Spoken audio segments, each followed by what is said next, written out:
Have you been noticing, or maybe it's just me, church has been awfully quiet. I mean, there's been a lot going on. Mass shootings, laws being changed and put in place, and um, rights have been taken, but yet and still, the church is quiet. And I don't know if you are, but I'm asking myself, why? Well, we're going to talk about that and more on Conversations with SDW. Stay tuned.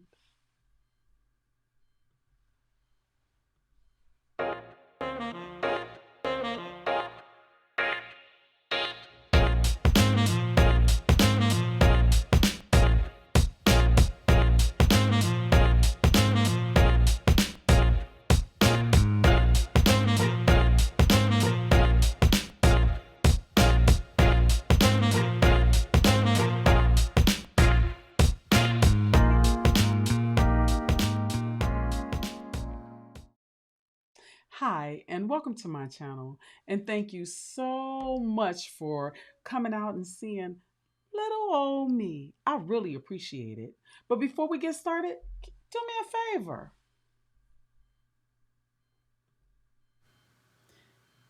Click like, share, subscribe, and hit the notification button. I would really appreciate it.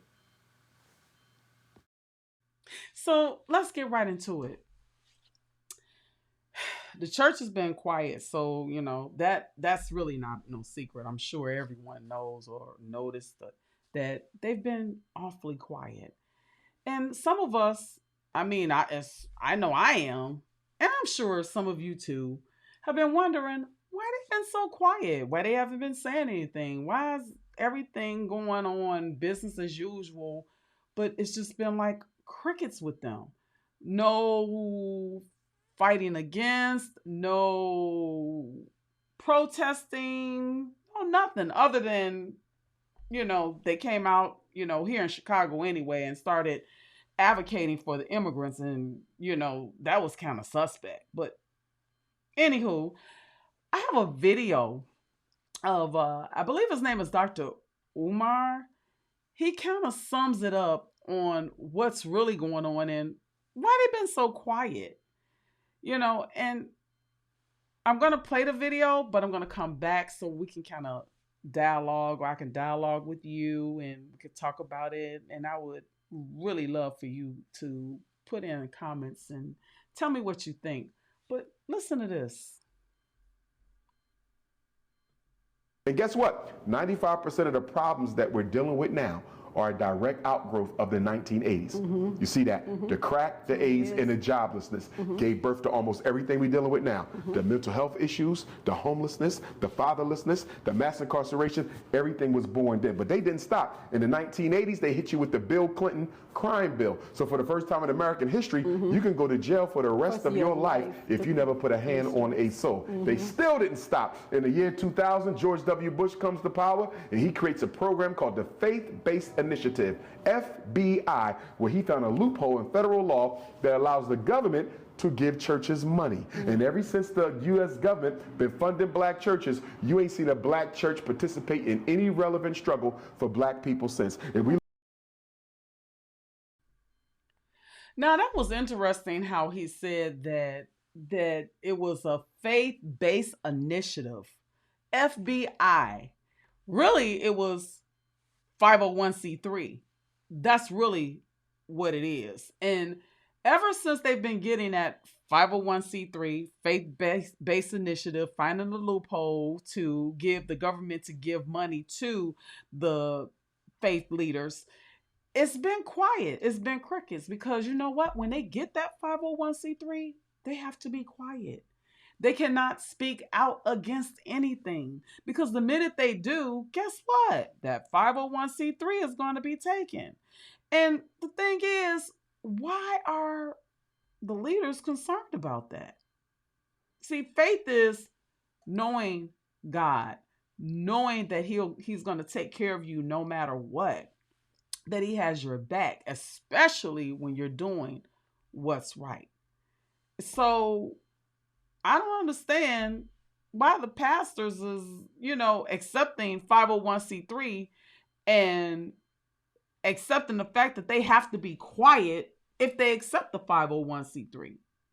I don't get it. Because when you say you believe and you have faith in God, that's who takes care of you, not the government. But let's continue to watch. We look around Newark, New Jersey right now. Show me a church fighting against miseducation. Right. Show me a church fighting against mass incarceration. Show me a church fighting against gentrification, police genocide, or economic apartheid. You can't find them. Right. They've been effectively neutralized. The point that I'm making is we are at war, and part of the reason why we can't win is black people think they're part of America as opposed to understanding they are at war with America. You got to have the appropriate. That is so true. We are at war with America. And I'm not talking about Hispanics. I'm not talking about Asians. I'm not talking about them. I'm talking about blacks, the black Americans. We are at war with the Americans, or at least they're at war with us, because we haven't done anything to them. We didn't even ask to be here. But yet and still, we're being oppressed, and the rest. I don't have to really go all deep into it, but I mean, we are really at war, really. And for some reason, for some odd reason, we can't see it. And to really put the icing on the cake, the leaders are helping them to be against us. So, we are at war, and the leaders are kind of advocating. It's like advocating, like sleeping with the enemy. That's what it is. It's like the pastors are sleeping with the enemy. They're sleeping with the enemy, literally, because all the issues and things that's going on, they're not addressing because they're getting that government money. And that's not right. We have a big, gigantic God that will do absolutely anything and everything for us, if it's his will, of course, but especially if we're doing right and right by his people. He has more. So I want you to continue to watch.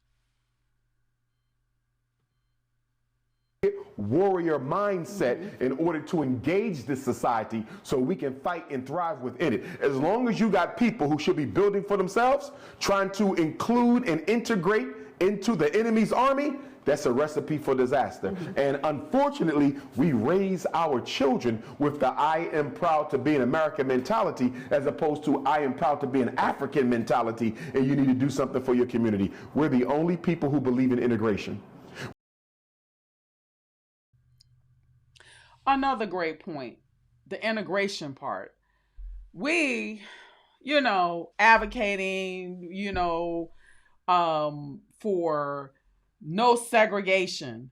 When really, to be honest, segregation was actually helping us because we were building our communities, but then of course, I guess I got to go revert back to all the things that they tried to stop us with and destroying our communities that we were building. But still, if we would have stayed segregated, and somebody got upset with me for saying that we should have stayed segregated because it was better for us, instead of trying to be with the enemy, congregating with the enemy, because this is war. This is a war on blacks here in this country, here in America.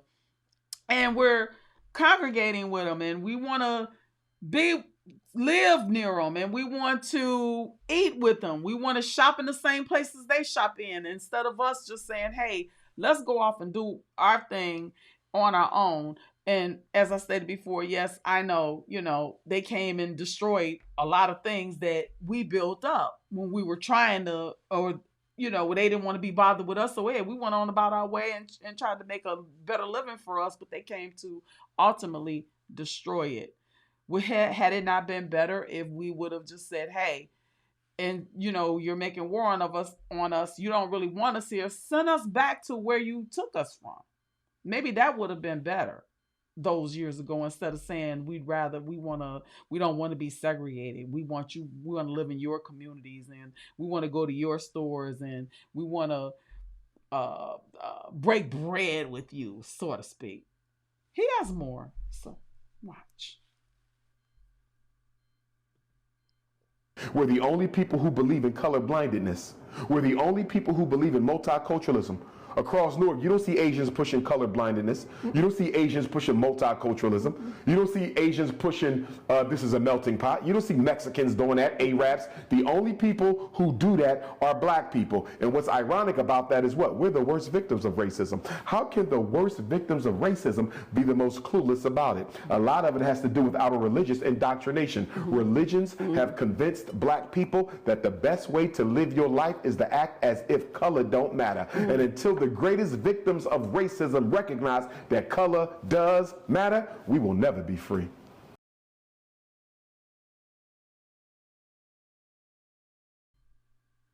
Now that's a great point about the color not mattering. Color does matter. Apparently it does, especially when the Bible has been whitewashed. If color didn't matter, why was the Bible whitewashed? Why was it all about the color white being supreme God and not the other way around? So color apparently matters. And these are the things that we have to think about. I've heard a lot of my sister and brothers say, well, color doesn't matter, and God is God and color doesn't matter. Well, it did to them. So why shouldn't it matter to us? I mean, come on now. We're hated globally. Everywhere we go, we're hated. You have to ask yourself, why? What have we done to be hated globally? Just think about it. What have we done? Really nothing. We were just born. We were here first. We are the chosen. And they know it. Some of us just don't know it. But we will. He has more. Watch.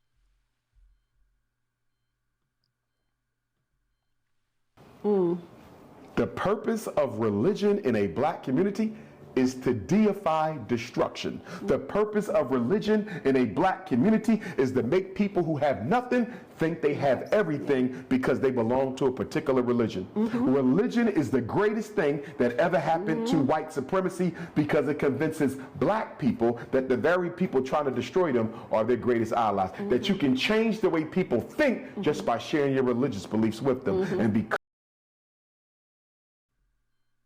now, that was another great point for us to think. See, they wanted to put in our subliminal that, or in our mindset, or in our mental, that we need to do exactly what the word says according to the way that they have been brainwashing us and our leaders to train us, to keep that in our mental that they're superior over us because God was white.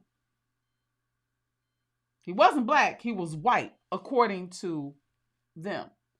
But our Bible, our word, says something or contradicts what they're saying or what they've been telling us all these many, many, many years. See, because we lost something. We kind of lost our way as our ancestors were being brought over here into this country. They were beaten and just dehumanized, I guess, if I'm saying the word right, into a person or people that they really weren't. They were beaten into changing their name and making them something else other than who they were. Like, for instance, Toby. He knew his name was Kunta Kinte, but them people wanted him to say that he was another name. They wanted him to just forget about who he was and where he came from. They wanted him to be who they wanted him to be. So they beat it into him until he gave up and said, "My name is Toby." And that's pretty much how it went down, really, in history. They took away who we were, starting with our ancestors, by beating it into us and then beating it out of us, if I'm saying that right. But you get the point. But he has more. Listen. Because of that, the white power structure has weaponized Islam and Christianity against black people. If you're too dumb to recognize that the religions are not your friend, then stay in them. No, I agree with that. I've always believed that, and I agree with that 1,000,000%. But, and I will say this. The struggle has to be a balanced one. It can't be spirituality over politics, and it can't be politics over spirituality. If you look at our past, a lot of our organizations have leaned to one side or the other. You have some organizations, they were purely political. I don't want to talk about God at all, right? You got other organizations that are so religious, they don't deal with any political economic struggle. It got to be both. If you look at any great religious teacher, I don't care if it's Jesus, Moses, Muhammad, Buddha, if you are that profoundly spiritual, there's no way you do not impact the society in which you live. Because Jesus, whether he existed or not, is irrelevant. I'm dealing with the Jesus as we know him to be. Because Jesus was so profoundly spiritual, he automatically became a threat to white supremacy in the time that he lived. Because Muhammad ibn Abdullah was so politically spiritual, he automatically became a political economic force where he lived. The contradiction of the black church is you people claim to be holier than thou, and neither you nor your church matters to a single black person. exactly. Yeah, I agree about that. You know, and that's really true too. The blacks don't have really no respect, a lot of us, for the church. And that's because they stopped caring about the black people. And I'm talking about the black leaders. I'm not talking about the other leaders. I'm talking about specifically the black leaders. They stopped caring about the black people, and so therefore they stopped caring about the black leaders. That's just the way it goes. When you don't care about the people that you're supposed to be leading, then how do you expect them to care about you or your God, for that matter? Because it's been lately business as usual. The things that we were taught growing up, you know, the things that rang true or we held dear to our hearts. You all raised us to be like that. And now that things is unfolding, things is changing, things are happening, you all want to sit back and you was rah-rah-rah in our ears. And I'm talking about the leaders, the black leaders. You were rah-rah-rah in our ears about do right and the laws and what we're supposed to do concerning God. But all the things that just been put in place, you've been crickets. Nothing's being said. And you're allowing, it's like good is bad and bad is good. And it's just not really making any sense. And then again, you're really not even being truthfully honest with us about who we are. We wouldn't be going through this, or your churches, some of you, wouldn't be empty if you would just tell the truth. We know who Jesus was because guess what? Some of us study. Some of us don't just sit in the church and just listen to what the pastor or the leader has to say and don't go and study for ourselves to find out for ourselves if what they're saying is true. Because even God says that you have to watch for false teaching and preaching. And it's sure ringing true because it's been false. You haven't been honest. You haven't been forthright. You haven't told us or been honest with us about who we are and why we're hated globally. Something to think about. He has more. Listen. I believe that's one of the biggest chains. The religion is a big, big chain. Because spirituality never needed to be organized. It does not need to be organized. The great conspiracy of religion, spirituality never needed to be organized. So why did they organize spirituality? What was wrong with it being decentralized? Nothing. That's why they organized it. In order to turn spirituality into a weapon of the state, it had to be organized. And one thing black people need to understand, any institution that does not believe in intellectual freedom doesn't believe in political and economic freedom either. They go hand in hand. Religions do not believe in intellectual freedom. You're taught what to believe, and you better never deviate. There's no such thing as, I just want to see what other people say about Jesus who don't believe in Christianity. That's a no-no. Right. I just want to see what other people say about Muhammad ibn Abdullah who don't believe in Islam. That's a no-no. Religions do not value intellectual development, intellectual ability, intellectual analysis. Why? Because religions don't have all the answers. And all of them have a history that would make people question as to whether or not these things really come from God in the first place, because more people have died in the name of Islam and Christianity than any other purpose in human history. Which is to say that religion is an institution of mind control. Nobody has ever started a religion to free anybody. Study every religion, black nationalist religion, white religion, mainstream religion. Anytime religion was organized, it was for the purpose of a handful of people who wanted to exploit the rest. Religion is mind control. It has nothing to do with spiritual liberation.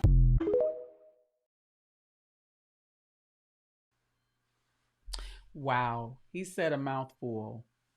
Organization. Organization.